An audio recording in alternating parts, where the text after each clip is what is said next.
einmal ein armer Bub, der Bettler, dem der Teufel ein Raspel gegeben hat. Und er hat gesagt, wenn's da mit derer übers Maul fährst, fällt im selben Moment ein Goldstück davon ab. Außerdem kann die Raspel noch was, weil wenn da einer deppert kommt, dann brauchst du nicht sagen, scharf den Rüssel. Schon raspelt denn die Raspel bis auf Gebild am Mund. Und wie der Bugler nicht fragt ihn echt, das geht, da sagt der Teufel nur nein, no, nein, nicht. Was einfach heißt, frag nicht so blöd, sondern scharf den Rüssel, scharf den Rüssel, scharf den Rüssel.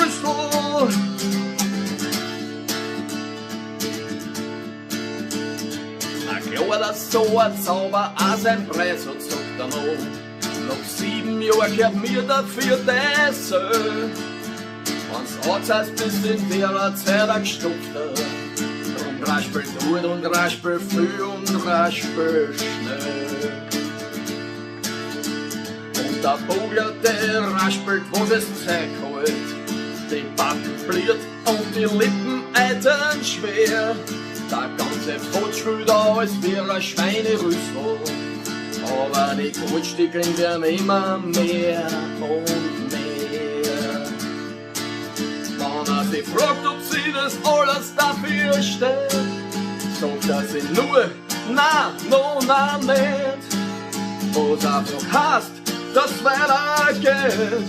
Schab den Rüssel, schab den Rüssel, schab den Rüssel.